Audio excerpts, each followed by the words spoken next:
Thank you. Thank you. Thank you. To His Excellency, the President of the Republic of Kenya,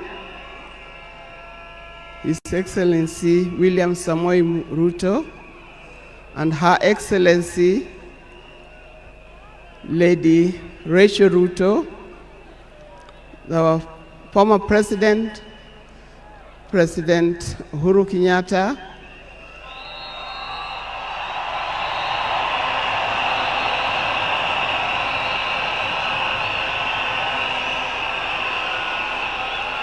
the visiting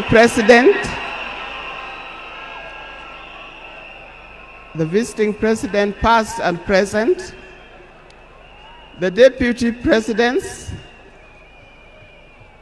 all distinguished guests, ladies and gentlemen, and watu wetu wa Kenya kwa jumla, hamjambo. Today is a very unique day. It is not every day that I would be standing here to say something to the nation and to the world about my dear husband, Raila Amolo Odinga.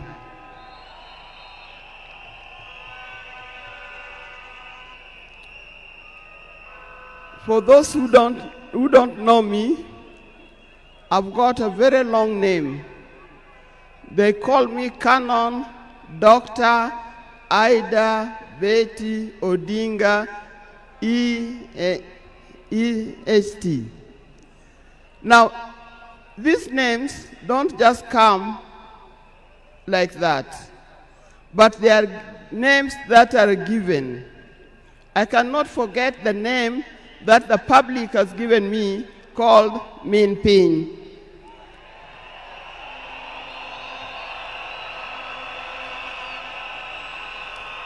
That name is a very heavy name because it is a name that puts a lot of responsibility to the owner of that name. I'm also gotten the name of Peace Ambassador. And for that reason, even before I say something else, I'd like to say something about peace. One thing that I know that Raila stood for, and he keep on repeating, is that we need peace in our nation, we need peace in our homes. And peace will not survive in a situation, in a chaotic situation. For that reason, I appeal, today I appeal, let us mourn Raila in peace. I know you are all concerned, I know you are all mourning, you are sad about this, but let's keep peace so that the peace can prevail, not only here in the stadium, but also in the rest of the country. Coming to talk about my dear husband, Raila Amolo Odinga. I first met Raila way back in the early 70s, and we got married in 1973. For that reason, I've lived with this man for 52 years. Many of the people that I see or who are in this stadium could have easily be our children. No wonder you call him Baba. That name did not come from nowhere, but came from the experience and the life that he has lived with and relationship that he has had with some of these people. During our union, we were blessed by 4 children. First, we had the first child was called Fidel Castro Odhiambo Odinga. When Fidel was born, I was a bit hesitant the way he gives the name. I said, why do you call him Fidel? Then he said he was a great admirer of Fidel Castro, and therefore he named his first child Fidel Castro Odinga. Later, we had the second child, Rosemary, and here again, Rose is the name of my mother, and Mary is the name of his mother. We combined the two names together, and we called the child Rosemary. It also has a meaning to us. When it came to the third one, and he named after his best friend and his cousin called Raila Kembo, with whom they shared the name. So we ended up with Raila Odinga. Last, there was a big gap, and I'll explain to you. Last came the fourth child. The fourth child, when I went to the hospital, and you know those mothers, well, you know, you end up somewhere in labor ward. And I was watching the television. And on the television, that's the time when Nelson Mandela had come out of prison. It was he's been there for 27 years.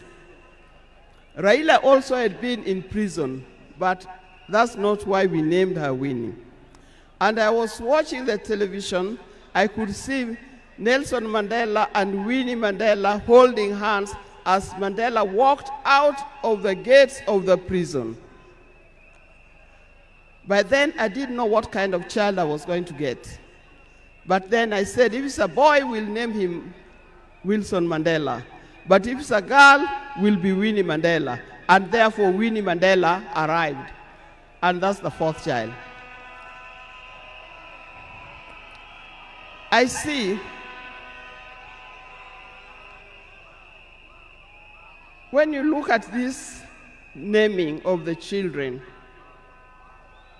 I know these days you can name your child anything that you want, but I'll appeal to those who are still having babies.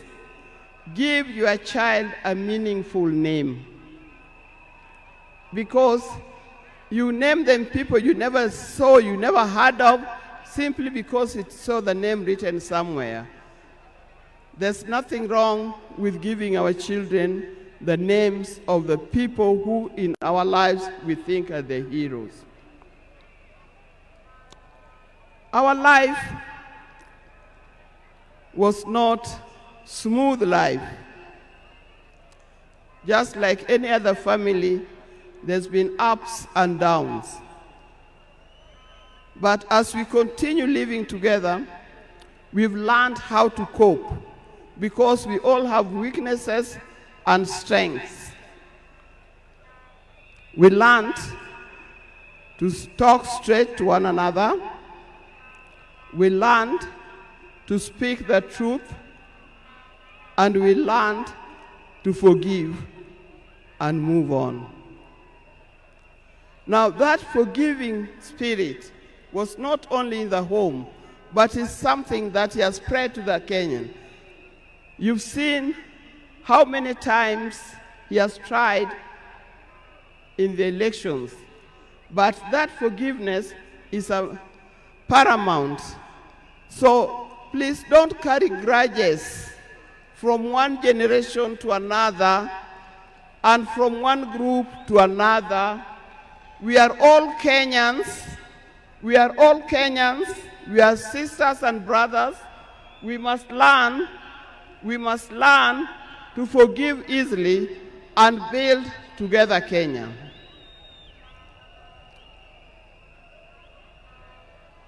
Towards the end, I'll not say everything. I would like to say everything, but time would not allow. And a span of 52 years is not a short time. I hope that when I get another opportunity on Sunday, I'll be able to say more. But one thing that he kept on repeating to me is that we must urge Kenyans, we must urge Kenyans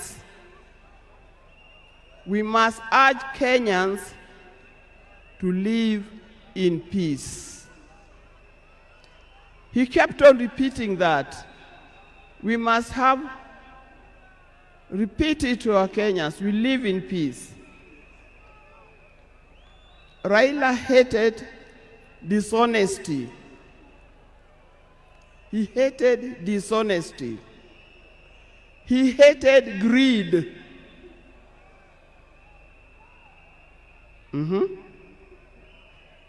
The greed that have affected the main fabric of our society. The greed that leads to stealing from the public coffers. The greed that leads to corruptions. That's the kind of thing that Raila would not have liked to see. So, you people, you Kenyans, I'll tell you more. But I thank you, those who have come and those who are watching us from other places. I thank you for standing with this family. I thank you for being here for us. And I thank you for helping us to mourn Raila. May his soul lie in eternal peace. And for the people of Kenya, I wish you well, thank you, and may God bless you. Thank you.